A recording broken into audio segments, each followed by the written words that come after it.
Quiet on the set.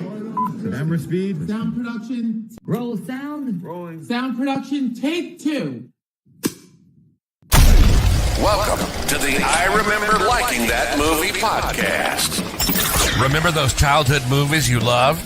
Now, we're going to watch them again and find out if they're still as amazing as you remember. Or, your father was right. You were an idiot, and everything you watched was stupid. So buckle up, movie aficionados. Over-the-top gore? Check. Over-embellished action? Check. Gratuitous nudity? Double check.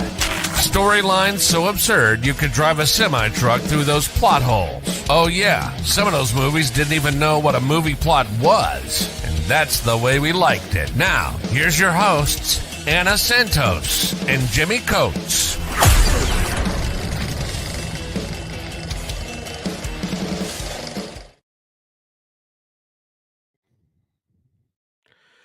Welcome to the I Remember Liking That Movie podcast. We are now in 2004, and we are going to watch an Indiana Jones ripoff,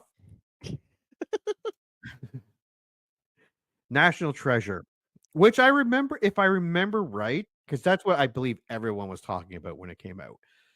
This is just an Indiana, but it was different enough that it wasn't an Indiana Jones ripoff.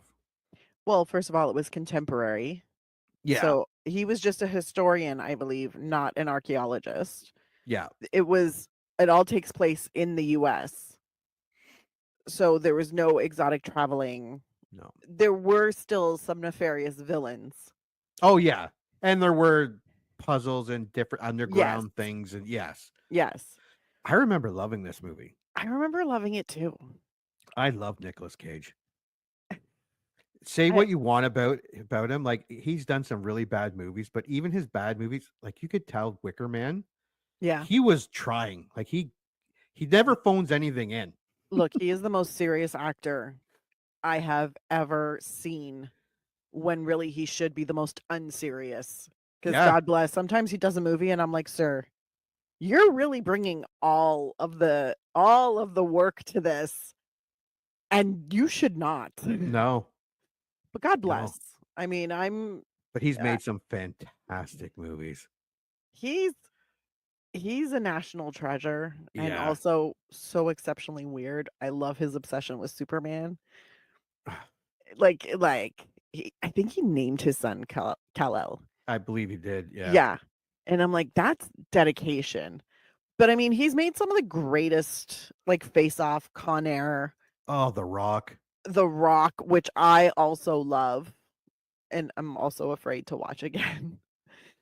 It's still got, like, even some of his newer ones, like Renfield. I watched that. I thought that was great. I haven't seen Willy's Wonderland. I really want to, and I want to see Mandy. He's made a bunch of bad ones. Like, don't get me wrong, he's great in Spider-Man Into Spider-Verse as a Spider-Man Noir. Yes, like, you know who he is. Oh, Mom and Dad, where the parents turn into zombies, like I haven't seen that. Killing. Oh, it's great. They drop their kids off at school, and then something happens, and all the parents turn into homicidal maniacs and try to kill their kids. That's fantastic. Yeah, it's a great movie. It's also with Selma Blair. Ghost Rider. Yeah, I like Ghost Rider. I'm not, like, honestly, it's not the best movie. But... No, that was me. I was like, this is not winning any awards. But I'm like, why? Because after the initial reviews, I was like, oh, that must be shit. So then I watched it, and I was like, it wasn't that bad. No. Why is everybody so mad at it? Yeah, like The Sorcerer's Apprentice, Season of the Witch. I went to the theater and watched that. Not my best choice, but Wind Talkers I loved. I love Wind Talkers. That was a great movie. I have not seen The Wicker Man, and I do not know why I have not seen it. I really want to see it. Yeah. I just haven't seen it yet. Lord of War. Oh, yeah. Matchstick Man adaptation, Wind Talkers. Yeah, that was a great. He's made some really, really 8mm, Snake Eyes, City of Angels, Face Off, Con Air. Talk about B movies. Con Air was amazing. Leaving Las Vegas. Yeah. Kiss of Death. Got married. God, I love that movie. It Could Happen to You. Oh, the one we Trapped in Paradise. We did that. That was terrible. That one hurt my heart. My heart. even when he started out, like Valley Girl and The Yeah. Outsiders and Fast Times at Ridgemont High and Rumblefish, and yeah, like he's Raising Arizona, Oh my God, I haven't seen one of the that greatest movies in so long. ever. One of the greatest 80 movies, anyways. I Yeah. remember. Moonstruck. Moonstruck, yeah. He's got a huge body of work, Yeah. and two, the most varied body of work. Yeah. Oh God, yeah. The genres he hits. The genres, the characters, like he's not pulling a Steven Seagal where he plays the exact same character just in a different costume. No. Like he does it. And just so people, if they can't remember, Diane Kruger, it Yes. plays his co-star.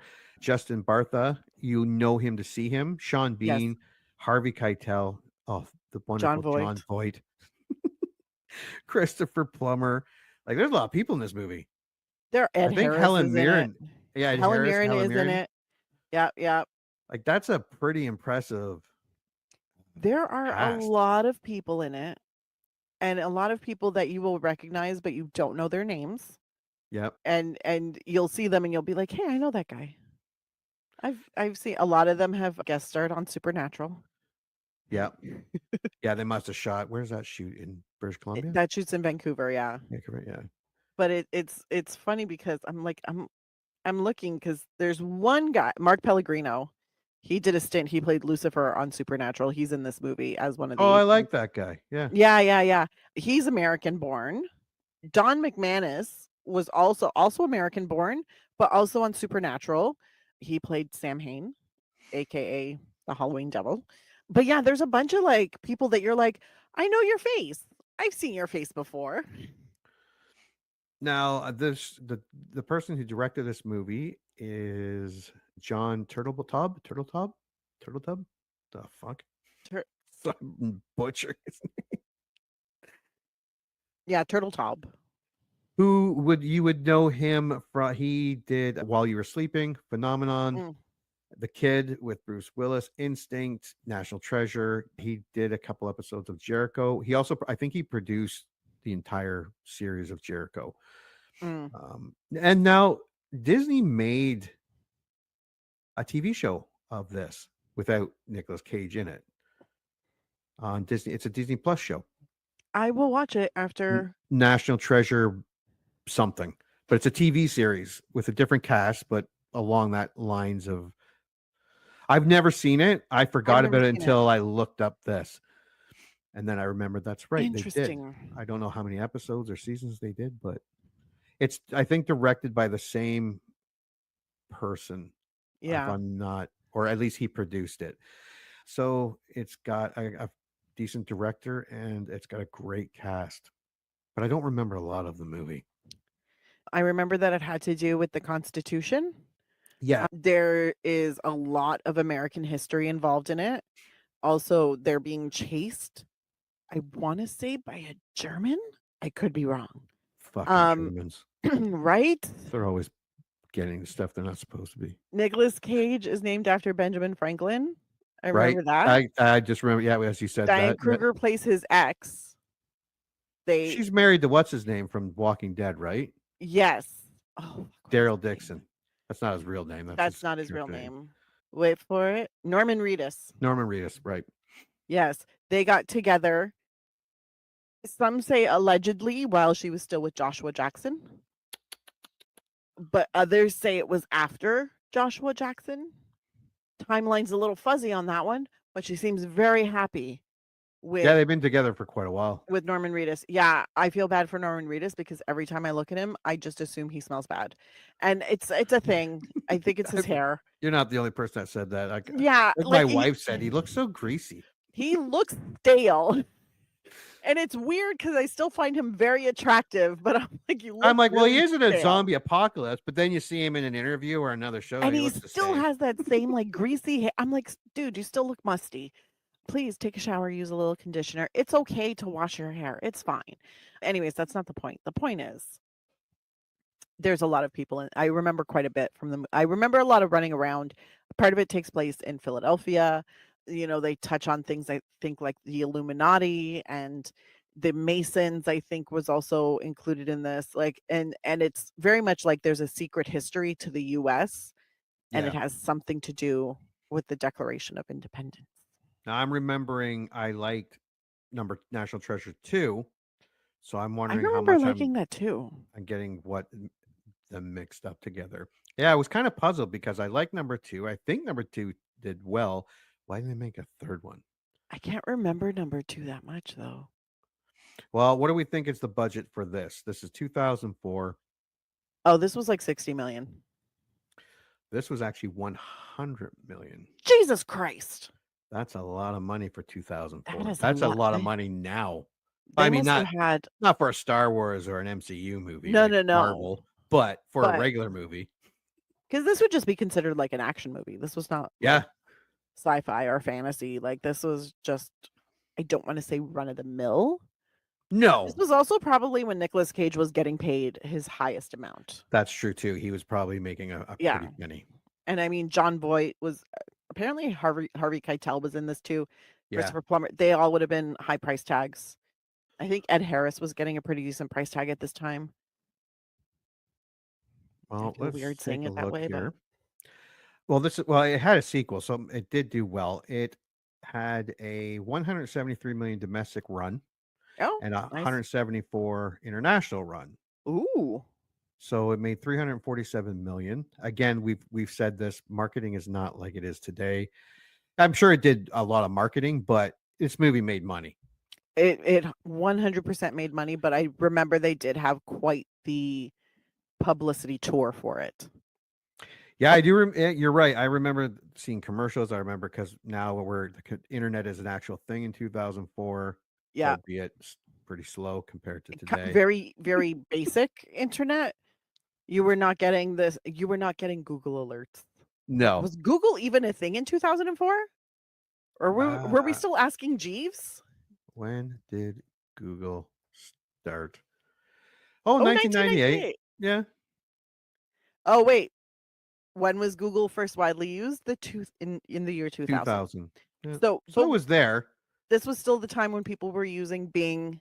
But the Ask Jeeves. Apple iPhone still was a couple years away. We had iPods. We're still putting. We were not iPods. using smartphones at this point. No such thing as smartphone yet. Yeah, although the phones that we did have were just beginning to have internet, and you could play little games on a couple games on them. And ringtones some of them were a big thing. Oh my god, such a big thing. Yeah, and you paid like $2-3 just to have that little 10-second ringtone. This is super fucking weird, and I'll say this now. I happen to have one of my old phones near me, and this was a Nokia. Oh, I had a Nokia flip phone back in the day. I had a Motorola Razor. Oh, I had a Motorola too. It was even bigger. Oh, cool. Anyways, this one was actually probably around 2004 that I had this. But can you see this was the MP3 player / cell phone. Oh, I remember that. Yeah, everyone was like, "Oh yeah." Look how small it is.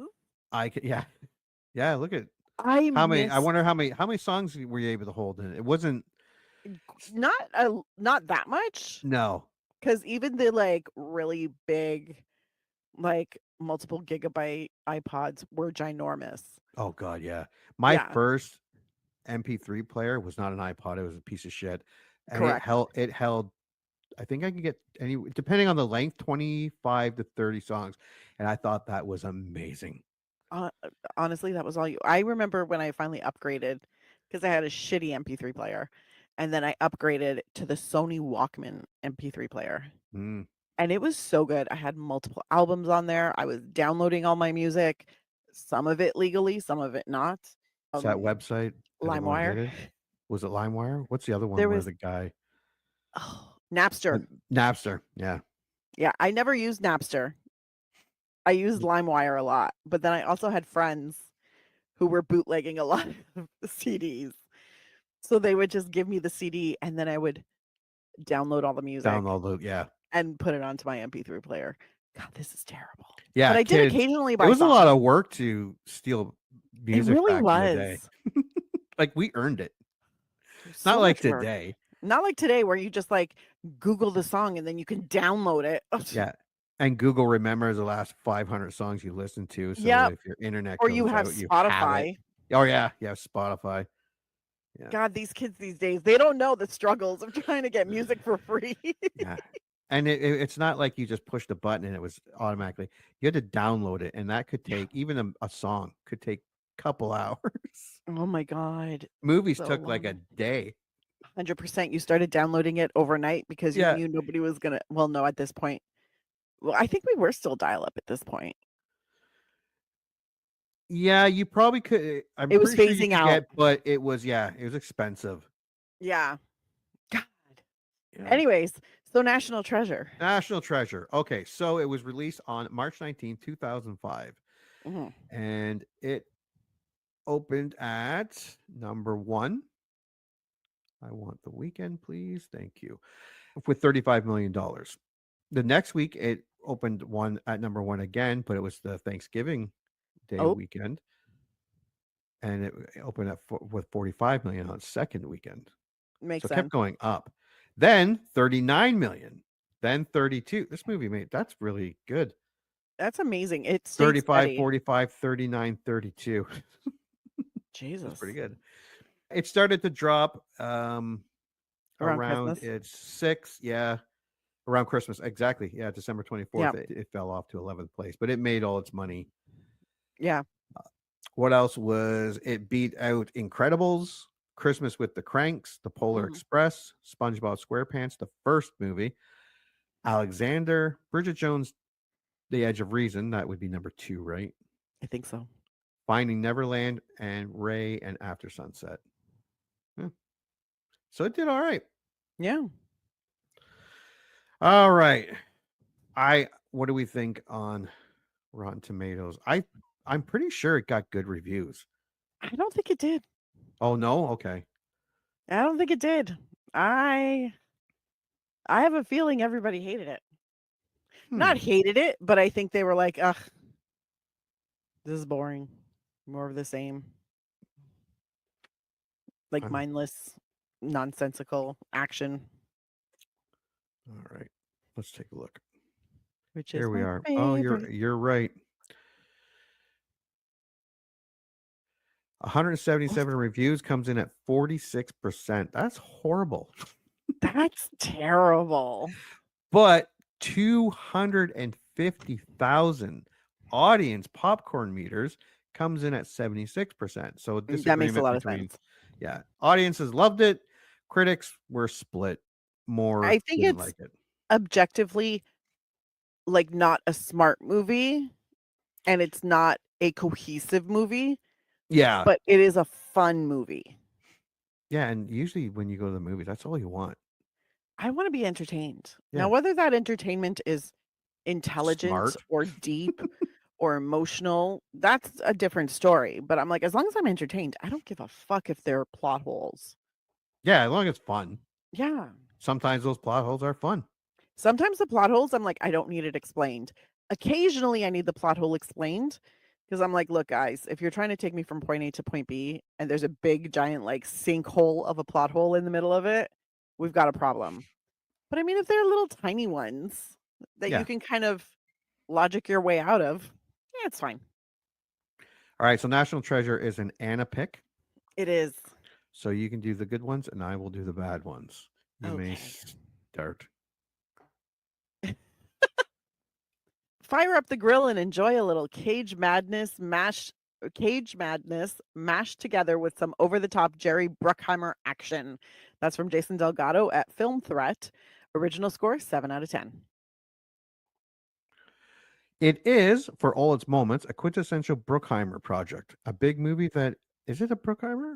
Produced by? I think he's a producer, yeah. Yeah. A big movie that at its core is just too small. Mark Steyn, The Spectator. It is a definitely guilty pleasure, and 90% of the reason why can be summed up in 2 words. Nicolas Cage. That's from Matthew Rasa at salon.com. His original score is 3 out of 4. This is from Robert Rotten from Laramie Moviescope. It is harmless fun, but it could have been done a lot better. Original score, C. There might be too many inaccuracies in the plot. The mix of the past and the present is naive and at times downright silly, but makes for fun viewing if you don't put your thinking caps on. The film has enough to keep you involved. That's from Namrata Joshi at Outlook. Original score 2 out of 4. Here's one. Rob Val, Flipside Movie Emporium. A dumb movie national treasure remains, but only the unkindest heart could call it bad. Original score C. The film's infectious enthusiasm for American history, never mind that it's an incredibly fanciful version of that history, is a welcome respite from the hyper self conscious civic pride holiday Hollywood usually displays. That's from Megan Basham at National Review. No score. Mike Clark from USA Today. 10 minutes into this picture, you are searching the screen for life support machines. 1.5 out of 4. Let's see. Ooh, this one's good. As realism, Turtletop's movie flops. As escapism, though, grab the popcorn, kick your feet up, and have a blast. That's from David Cornelius at efilmcritic.com. Original score 3 out of 5. Jamie Bernard from New York Daily News also gives it 1.5 out of 4. Nicolas Cage usually brims with personality, but you wouldn't know it from this pedestrian ripoff of Raiders of the Lost Ark. Wow. Ouch. Works fairly well as slick, enjoyable hooey. In its general approach, if not all particulars, this could represent a promising new approach in family entertainment. That's from Stephen D. Graydanis. Decent films, original score B-. Roger Ebert from the Chicago Sun-Times says National Treasure is so silly that the Monty Python version could use the same screenplay, line for line. 2 out of 4. That'd be awesome. That would be awesome. You know what's really funny? Okay, we're gonna do this one, and I think this will be my last. None of this should work, but in the best Bruckheimer tradition, it does. That's from Bob Strauss at Los Angeles Daily News. Original score 3 out of 4. All right, let's go to IMDb, the voice of reason, because it's people like us who sometimes are right. Holy shit, 367,000 Oh wow, user ratings. Comes in at 6.9 out of 10. That's oh, not bad. That's that's almost a pretty 7. good. Yeah, Yeah. that's pretty Yeah. good. All right, since this is Anna pick, you may start with the 10. There's a lot to choose from too. There is a whole lot. Yeah. Ooh, this movie is just as big a treasure as the national treasure itself. That's from The Honest Critic, 10 out of 10. Indiana Jones minus the gore, 9 out of 10. Ooh, the American movie for just the right audience. Tabuno, 8 out of 10. This is DeGroom 72. Take National Treasure for what it is, a fun movie. National Treasure is not an Oscar quality film, but it could make for a fun night at the cinema. Christian 123, 6 out of 10. It's 1, improbable storyline, plot problems, and Nick Cage being, you guessed it, Nick Cage again. 5 out of 10. Lock this treasure up in a vault and bury that vault so far down it reaches the core of the earth and melts. Johnny Boys, 4 out of 10.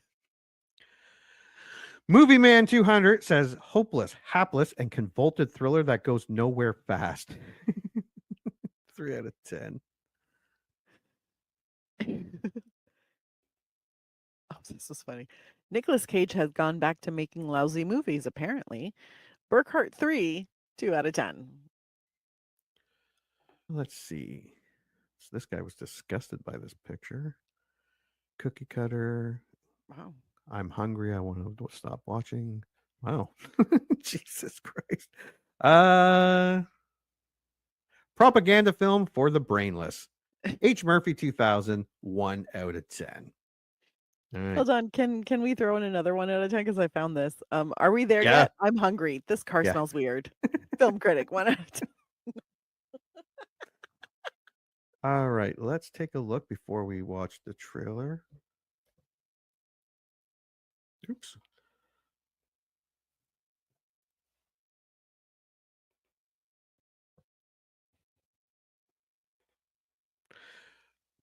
Okay. Taglines for National Treasure include, oh, come on, from the producer of Pirates of the Caribbean. That's not a tagline. Producer of That's not a Caribbean. Yeah, tagline. no. Here's more from, from the producer. Okay. The greatest adventure history has ever revealed. Okay, not bad. Not bad. In order to break the code, one man will have to break all the rules. Too many words, but not bad. The clues are right in front of your eyes. No, that's shitty. And for those who can't remember,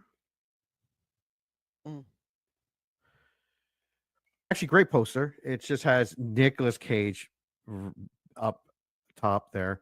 The word Nicolas Cage. And then it has from the producer of Pirates of the Caribbean just under that. And it's obviously a document. I don't know if that's the It's the Declaration of Independence. Declaration of Independence. And then it has National Treasure, has that triangle with the eye, and it's a fine poster. No, it's a good poster. It's a good one. Yeah. And it does. I can see why people like the Indiana Jones, but I don't remember it really being like Indiana Jones. I don't remember it being like Indiana Jones either. It felt very much like if Indiana Jones, like the professor, went on an adventure as opposed to Indiana Jones, the like archaeologist adventure, you know? That's kind of what I remember this movie feeling more like. Brains over brawn. Yes. Yeah, there's a lot more, but in a fun way. No, in a super fun way. Yeah. At least that's what I remember. And I remember laughing a little bit too. Like it's not just a straight action, it was like a comedy action. God, please don't suck. Yeah. All right, so we will share this.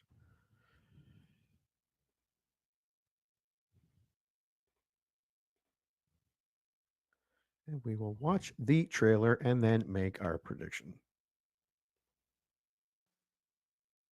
Benjamin Franklin Gates, you are undertaking the duty of the family Gates to find the most spectacular treasure in history. It grew throughout the ages and moved across continents until it was hidden by America's founding fathers, who left clues to the treasure's location right before our eyes. The unfinished pyramid, the all-seeing eye, are telling us something. Keeping this treasure safe, Benjamin, is your destiny. You're treasure hunters, aren't you? We're more like treasure protectors. All his life, Benjamin Gates has searched for a treasure no one believed existed.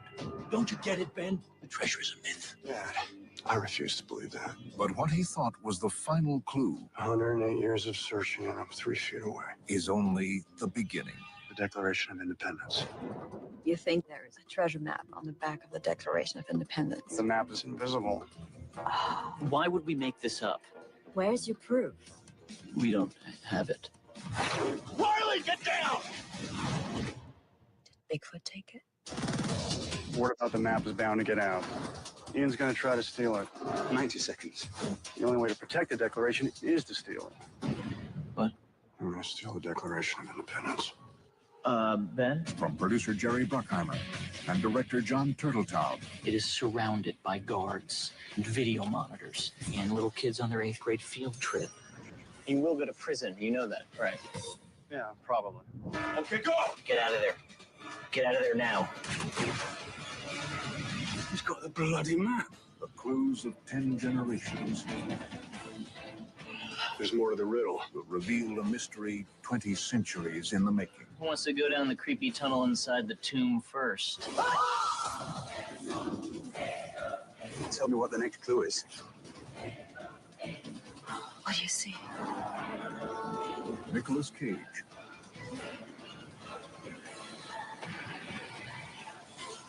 National Treasure.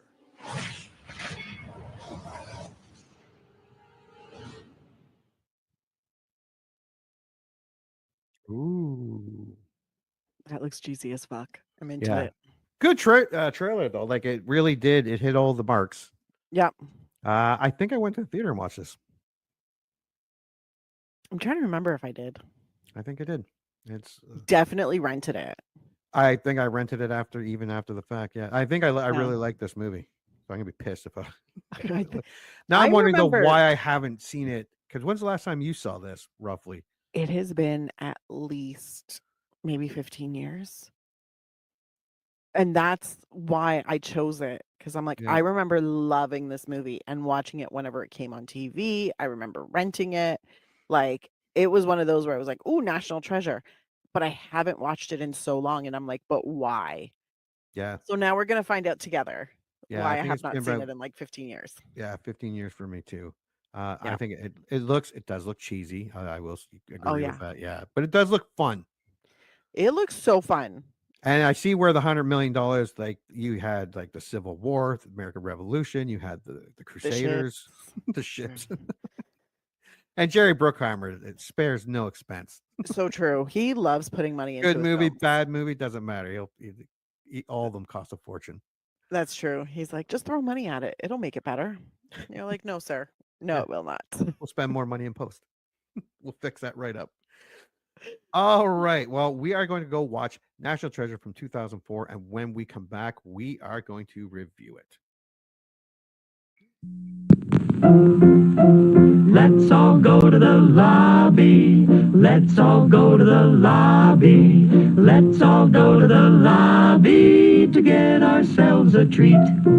Delicious things to eat. The popcorn can't be beat. The sparkling drinks are just dandy. The chocolate bars and the candy. So let's all go to the lobby to get ourselves a treat. Let's all go to the lobby to get ourselves a treat. And now, on with the show.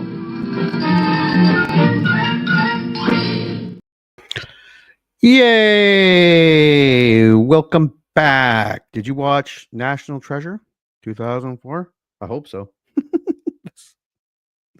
I can't hear you. Oh, wait. I didn't mute you. No, you muted you. There you go. Me. I'm here. There you go. Yes, I did indeed watch National Treasure 2004. All right. What's your initial thoughts? It was still a really fun movie. Not as good as I remembered. Yeah. I really remember loving it, and I didn't love it, but it was still really, really good.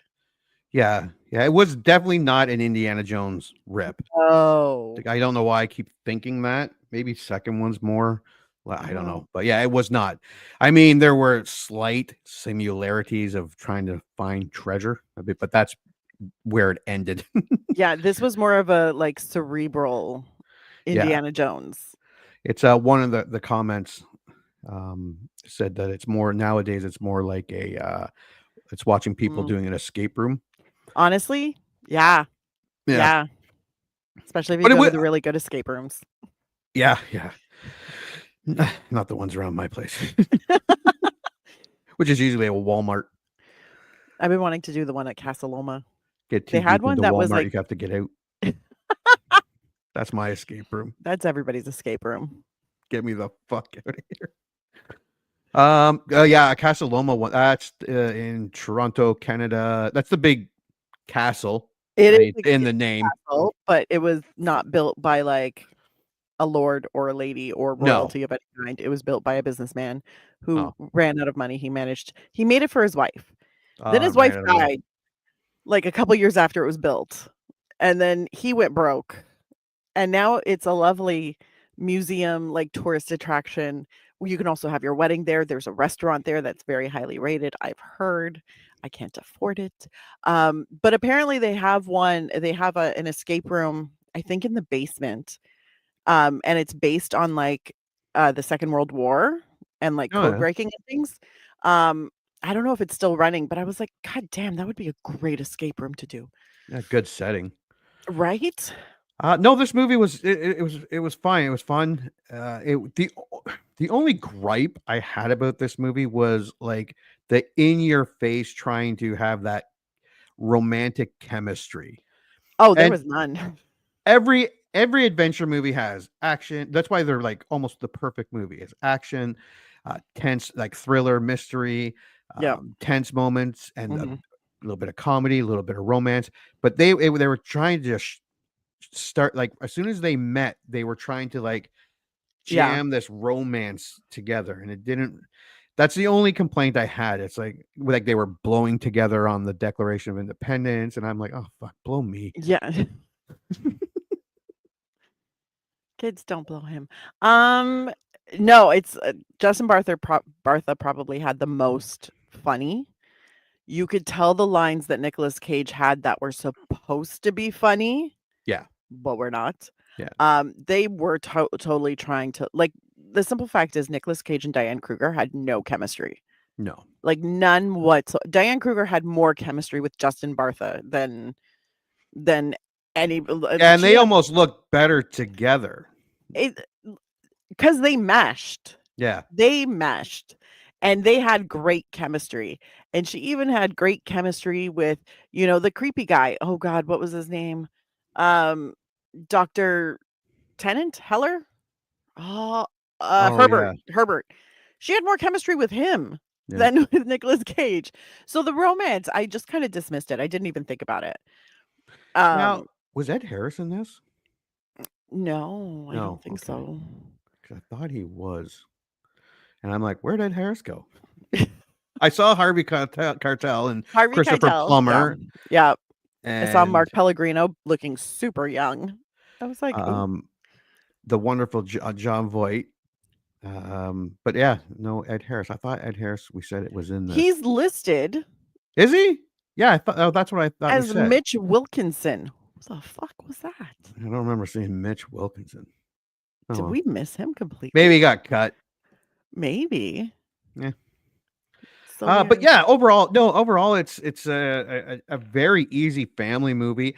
Yes. And I will say this, and this is a problem with a lot of 90s and some early 2000s, that if you are from this time, you're a lot more forgiving. If this is not, you weren't in your teens or 20s or 30s in this time. Yeah.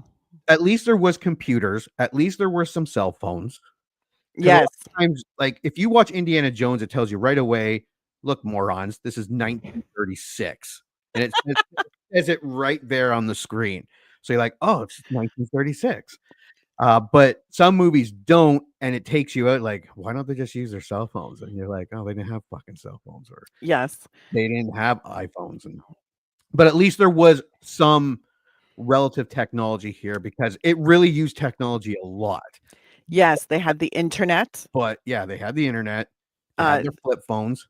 They had Yahoo to search for things. Yeah, they had Yahoo. I was like, oh shit, Yahoo. It's been so long, little buddy. Oh, yeah. Sorry, say that again. You were muted. Oh, Yahoo was huge. It was. I remember a movie where someone goes back in time. I think it was White Noise, and the guy said, I wish I invested in Yahoo. And nowadays you're like, Yahoo? The fuck is Yahoo? Like, we know what Yahoo is. We know. There's a website, Yahoo, where they have some news and stuff on it. Yeah. It's not like it used to be. No, because that used to be the go-to. Yeah. Like before Google really hit, you had Ask Yahoo. Jeeves, you had Yahoo. But Ask Jeeves, even that wasn't that big. No. But it was Yahoo was the Google before Google really hit its stride. Yeah. Said fuck you, Yahoo, and then Yahoo kicked died it to the curb and died. Well, Yahoo's on life support right now. Yeah, I think it's been on life support for a while. Yeah, a very long while. But at least if you're younger and you watch it, it's dated, but it's not horribly dated for being as old as it is. It's 21 years old. I mean, you get to see some of it, but I'm sure so many people are going to be like, well, why don't they do this? Why do they have to stop? Why? Because they call an Uber. The technology was still a little limited at that point. Yeah.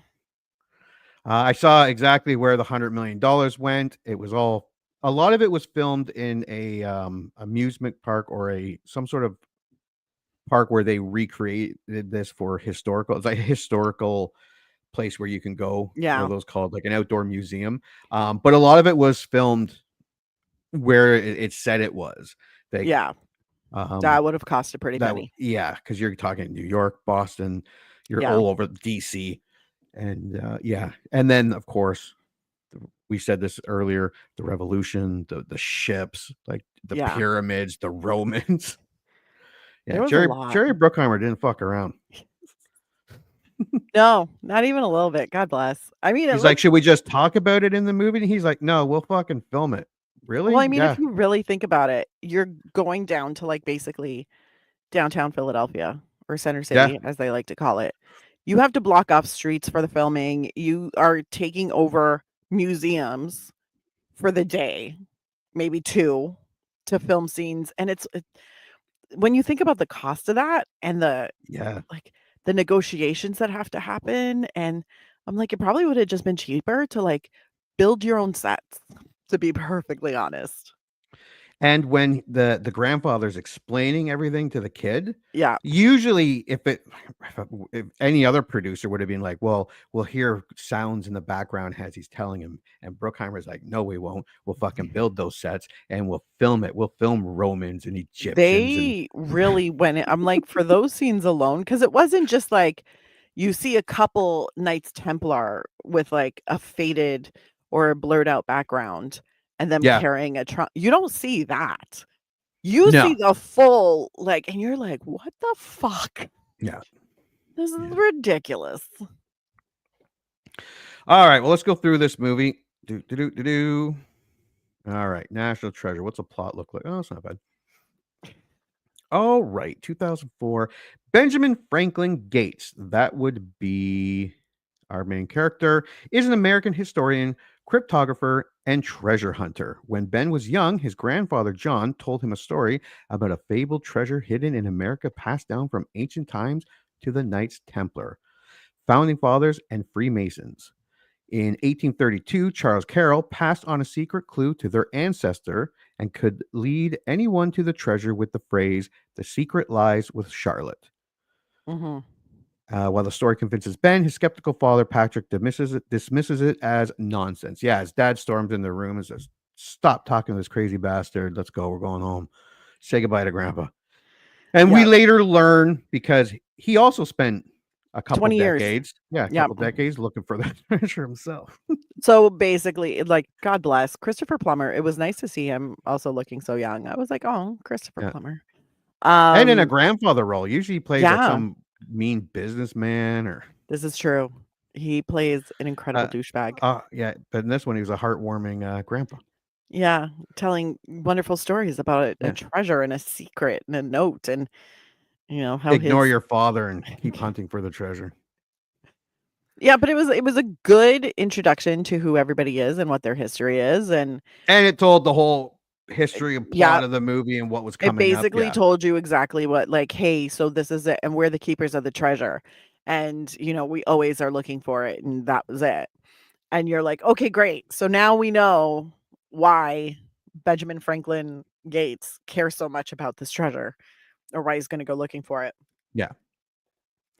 Ben and his friend, computer expert Riley Poole, he was probably the funniest. He had some really good funny lines. For those that, if you kind of remember the movie, haven't seen it in a while, he's actually, it still lands. All of my loud laughs were with him.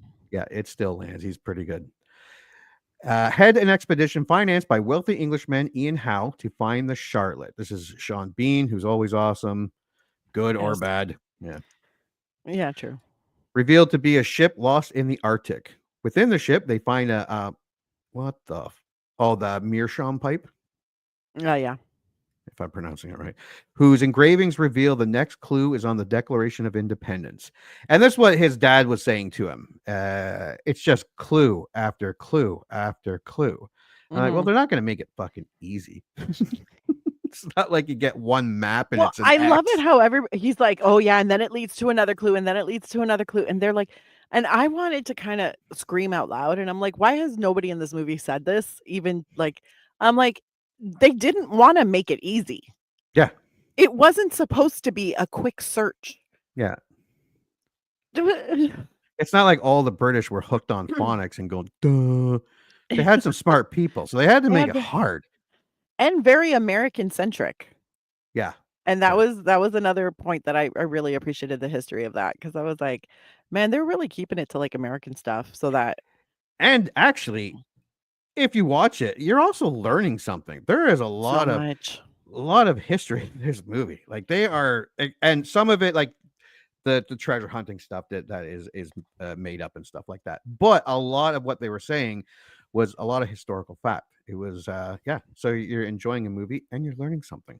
But I do want to say this, because at one point he mentions Thomas Edison. We'll get to the point where he has this discussion, but this really like grinded my gears. Failures.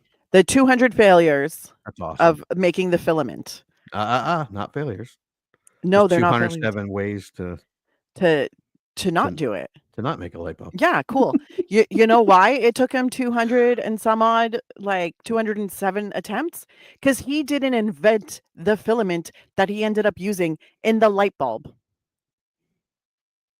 That was invented by Lewis Howard Latimer. Oh yeah, I knew that. Or I've heard that. Edison bought the patent from him. Yeah. Or bought and patented it. He stole the idea. He was an Elon Musk. I'm gonna say it. Or he just buys other people's ideas and then like pretends it's his. But that one irked me because I was like, he didn't invent it. Well, the guy who invented the filter, he took it and put it in the light bulb. Yeah, but what is a light bulb without the filament? It's a glass bowl. A glass, yeah. It's a glass bowl. Round glass. Congratulations, Edison. You discovered round glass. Oh wait, other people did that before you. Oh my God. If we went through history, it's like Alexander Graham Bell, and it was Tesla, or no, was that? No, it was his name, Tesla. No, yeah, that's a different one. Someone stole something from Tesla. Was something to do with electricity, and the other guy invented it, and then Alexander Graham Bell beat or stole from the other. Yeah, I mean, yeah. Apparently, and the amount of times that women discover stuff, but their male bosses, counterparts, husbands steal it and put their names on it, and are like, "My wife didn't do that." Yeah, no, she just cleans the lab. That crazy woman didn't invent that. I did. Look at her. Yeah, she's a woman. Yeah, apparently some black guy invented peanut butter. Correct. I always thought it was a squirrel. What do I know? Love peanut butter. Where are we? When Ian reveals himself as a crime boss and suggests stealing the decoration, a fight ensues and the group splits. They seem to be like great friends on the way traveling down the Arctic on those giant friggin' snow thing. Yeah. Snow trucks. Well, they mention, it's been 2 years in the making. Yeah. Play poker together. Ian is the investor. He believes in Ben's dream. He's like, yeah, no, there's a treasure. Ian gets his hopes up and he thinks, yeah, we found the Charlotte. We found the treasure. And you see the visceral disappointment on his face. Yeah. When he gets into the hold? What is the cargo hold, and he's like, gunpowder, more gunpowder. Yeah. And you're like, oh, but Ben is still looking for clues. Yep. Ben and Riley report Ian's plan to the FBI. Well, okay, so before that, they turn on him, they try, and he lights that the flare. And he's like, we're surrounded in gunpowder. So they leave, lock them in because he drops it. Everything's going on fire. They go down an escape thing, and a smuggler's hole and whatever. Yeah. And the whole reason Ben found it, he's like, why is the captain protecting this particular barrel? And I was like, smart. And then they find the pipe. He stabs himself so that he can roll the pipe in his own blood, so that he can print it out, whatever's on the pipe handle. It's like a whole thing. Beautiful pipe, by the way. Beautiful. And then it's lucky that was kept, because you think that would just been tossed to the side or put in a suitcase afterwards. Like, good thing he brought it along with him, or this movie would have went nowhere. They're protectors of the secrets. That's right. Riley reports Ian's plans to the FBI and Dr. Abigail Chase of the National Archives, but are not believed. That's actually a pretty good scene when they're trying to convince her that it's going to be stolen, and they're like, "Wait a minute, you're treasure hunters." I gotta say, it's like the most. It's terrible to think about, because I'm like, if someone tells you that one of your most priceless pieces of your national history is under threat of being stolen, even if it sounds ridiculous, shouldn't you at least take it like mildly serious? And they kind of address that with Harvey Keitel when the Yeah. one guy's like, yeah, we kind of got a call about that 2 days before. Well, they were like, can we see the well, we kind of didn't open a file because, I mean, come on. And then I think that was the one line I really laughed at with Nicolas Cage because he's like, so how's that working out for you? Yeah. Ben decides to protect the Declaration by removing it from the archives preservation room during a gala event before Ian does. So he's using his brain, Ian's using his brawn. And it was kind of cool how it was back and forth. We saw because it was very tight and close to getting to the Declaration. Yeah, they really were like, okay, both people are going towards it at the same time. And you get to visit in with both teams as they're working. And it did build a little bit of suspense because I was like, wait, are they there at the same time? That's nerve-wracking. Where are we? Oh, obtaining Abigail's fingerprints, he successfully obtains the Declaration, but he is spotted by Ian's group just as they break in to steal it. It's a little more complex than this. Yeah, there was a lot. It is kind of cool how they did it, and so cool. They tapped into video wires, and there were fingerprints stolen. Yeah, liquid on the metal. Yeah, for the keyboard to figure out the password. Meanwhile, Ian was like, they had wire cutters and explosions or drills, like drills. They were just going into walls. Yeah, they were just like, fuck it, blowing shit up. Everything. And they were like, we don't care if they see us here. And hats off because they didn't kill. They were using tasers or whatever they were. They used a taser, yes. Yeah, but they were more than willing. Oh yeah, if that didn't work, because they were shooting at Ben.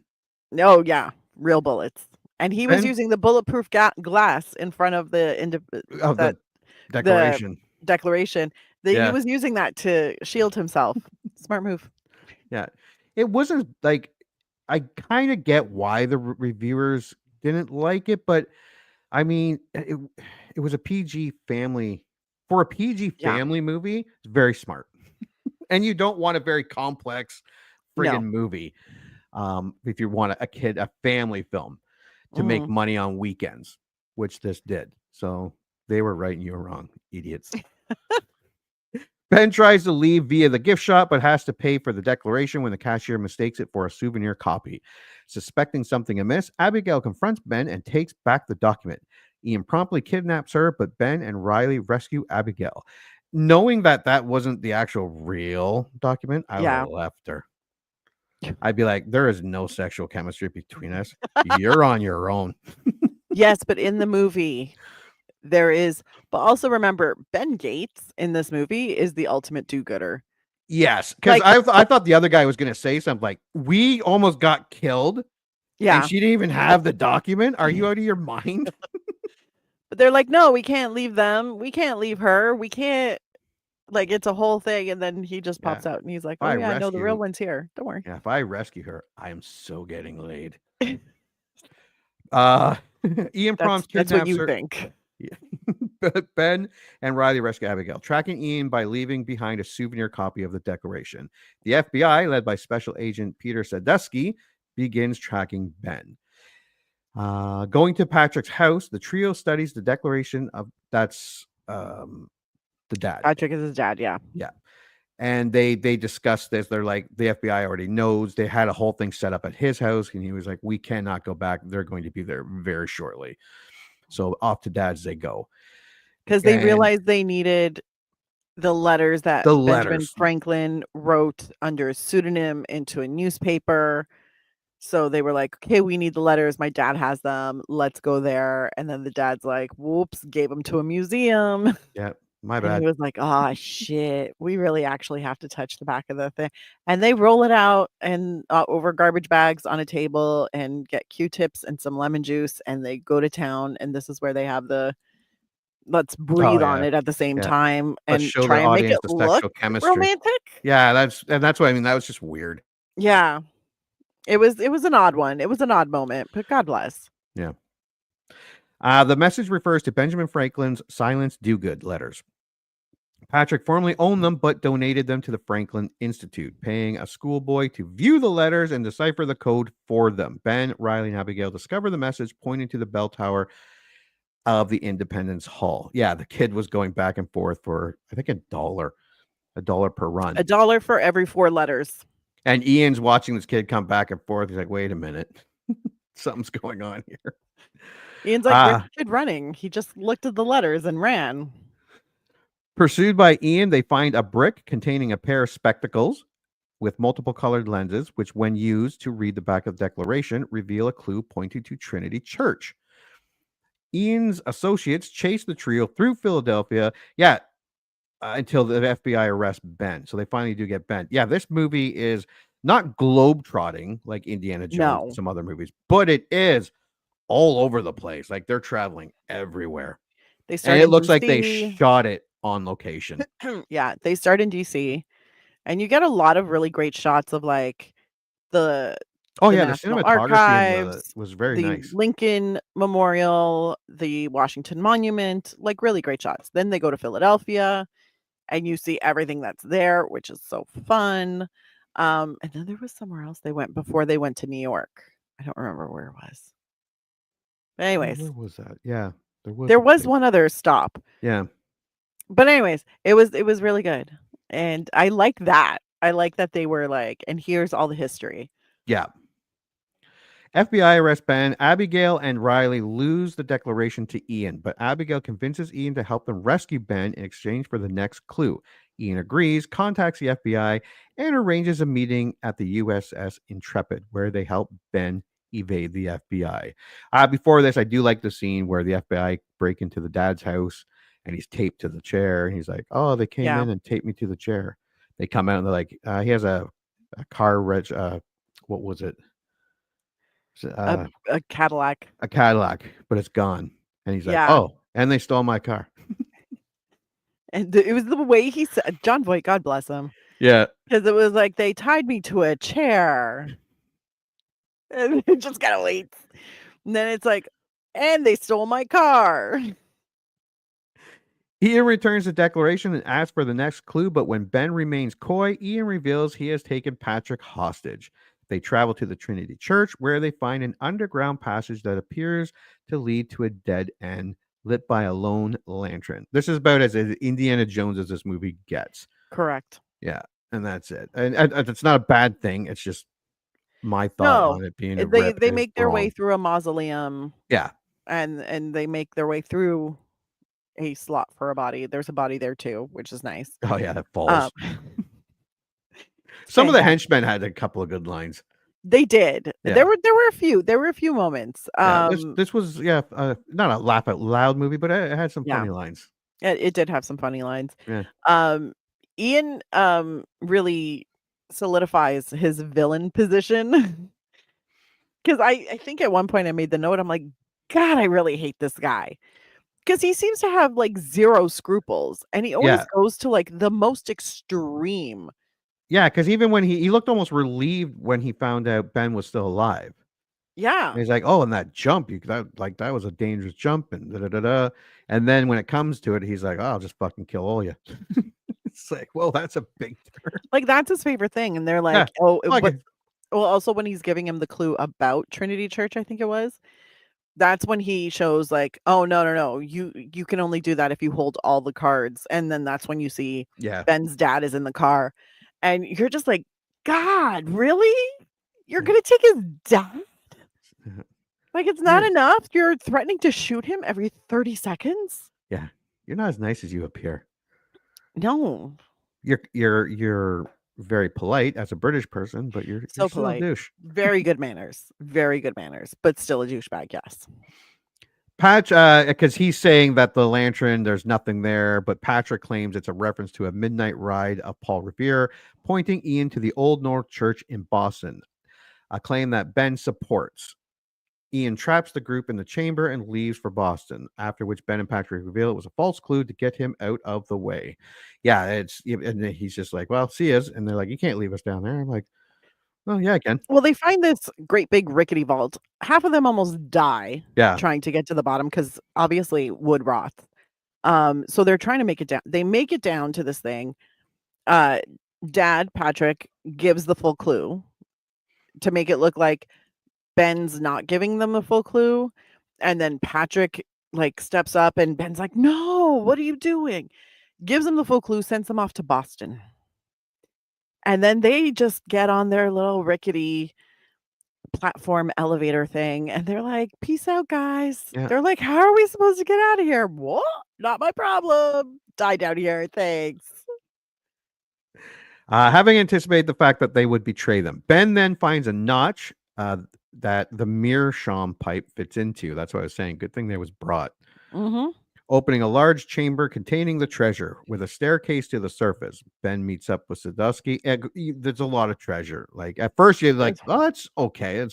At first I was like, it's not. It's a lot of history in that that's treasure. a lot of gold. And then But they were like, when that other room is, yeah, the scrolls from Alexandria. Whoa. Yeah, like everybody's having a moment.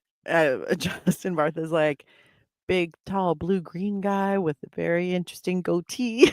Yeah, that's cool. And gives him a hug. Yeah, and then Ben finds the oil lamp. Yeah, path, I guess, to light everything up, which was actually done a lot in a lot of pyramids and temples and things like that. Yeah, and great way to light it. And yeah, everything lit up, and you were like, "Oh shit, that's a lot of treasure, like a lot." Ben meets up with Sadusky, who is actually a Freemason, at ground level to return the declaration. In exchange for dropping the charges on him and Abigail, Ben wants to donate the treasure to museums worldwide, crediting the Gates family and Riley for the discovery and Ian's arrest in place of his own. Yeah, because Sadusky says someone's got to go to jail. It got stolen. Someone's going to jail. On a tip from Ben, the FBI finds Ian in Boston, breaking into the Old North Church and arrests him and his henchmen on the spot. Later, Ben and Abigail start a relationship, and Riley is somewhat upset that Ben turned down the 10% finder's fee for the treasure. However, the 1% he did accept has still netted them with significant wealth. Yeah, because then they say it's like worth $40 billion. I thought they said 10 billion. Was it 10 billion? Still. Well, I 1% is still. They guessed it was 10 billion. It could have been a lot more. But 1% of $1 billion is still a shit ton of money. Yeah. Yeah, it's still lots of money. They were doing all right. And they got it each. They both got 1%. Yep. Yeah. And it ends with him being upset that they only took the 1% as he drives away crappily in his Ferrari. Oh God. And I don't even drive Ben stick, and but that hurt my what's heart. her name start their awkward romance in the big castle. And that's our movie. Yeah, it is. Yeah, it is. All right, before we do the score, what did it do right? Okay, so it did the inclusion and the explanation of history correct. Because here's the thing, other than the fact of there being a treasure, everything else that they said about the historical figures and about, the places that they went, it was all factually correct. Those are real things. Yep. But just FYI, everybody, don't go breaking into museums. There is no real treasure. There is no map on the back of the Declaration of Independence. Please don't try to steal it. Or that's what they want you to believe. Okay, you know what? You know what? No, we're not doing that. No. But anyways, I like that. I like the movie overall. Like, there wasn't a lot of action.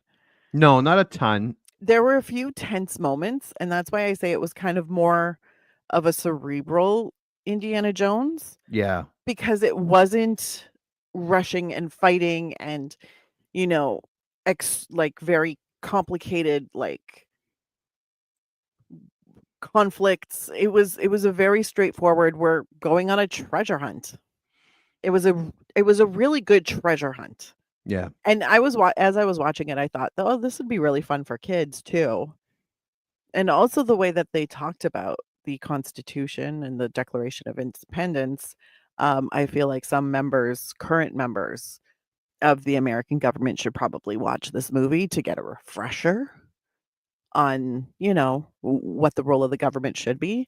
But anyways, but yeah, no, it was a fun movie. It was a light movie. It was good.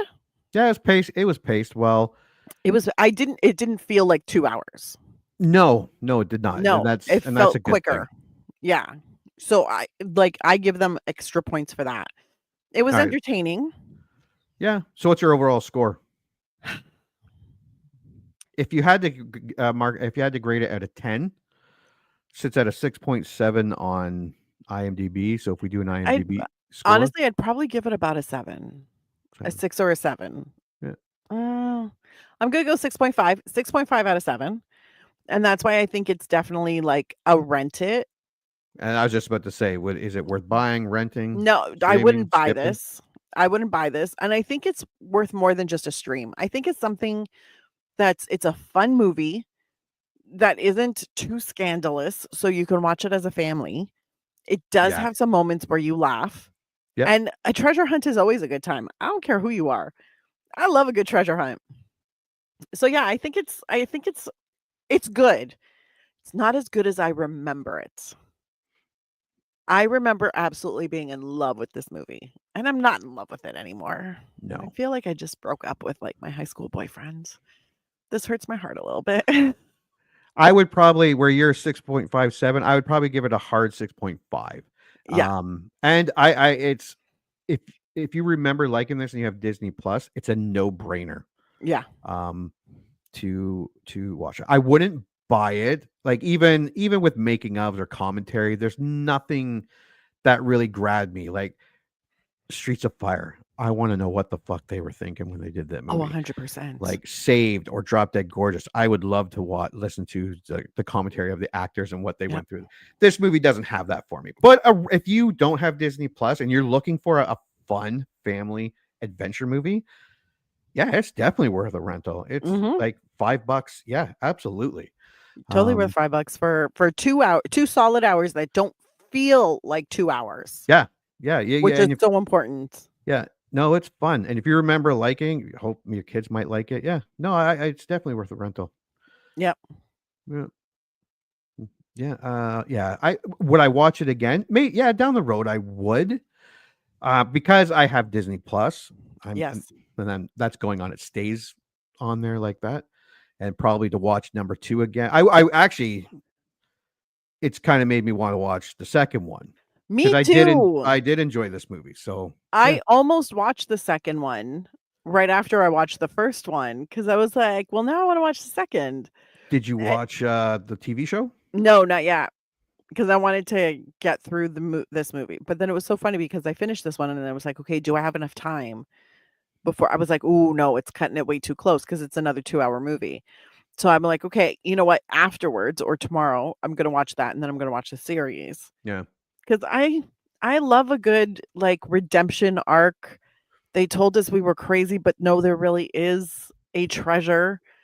Light action movie that's historically based. I love history though. I'm a great big like history nerd. Yeah. So all of this fascinates me. Yeah. I love history. A huge World War II, which I believe is early onset Republican. But I love history. And this movie, like I said, it's fun. So we got a 6.5, a 7, and 2 solid. We're still on a roll. I know. It's really concerning. And I'm not even going to lie to you. I tried to pick movies for our next batch. Yeah. That at least one of us would not like. Well, you got the 3 ones that we have to pick on. There's got to be there. Well, there's got to be a crappy one in there. But I was like, depending on the last time you watched it, we might not be able to do it because I, in theory, still love this movie. But I mean, it depends because I mean, you have a wife, so chances are you've seen it more recent. I stopped trying to watch it because I didn't want to ruin it. All right. Well, if you remember National Treasure, like I said, 6.5, a 7, and 2 solid rentals. Yeah. All right. Anything you would like to add to 2004's National Treasure? No, I think we said it all. All right. Well, thanks for coming back to the early 2000s and going through National Treasure with us. And until the next movie we remember liking. And now, folks, it's time to say goodnight. We sincerely appreciate your patronage and hope we've succeeded in bringing you an enjoyable evening of entertainment. Please drive home carefully and come back again soon. Good night.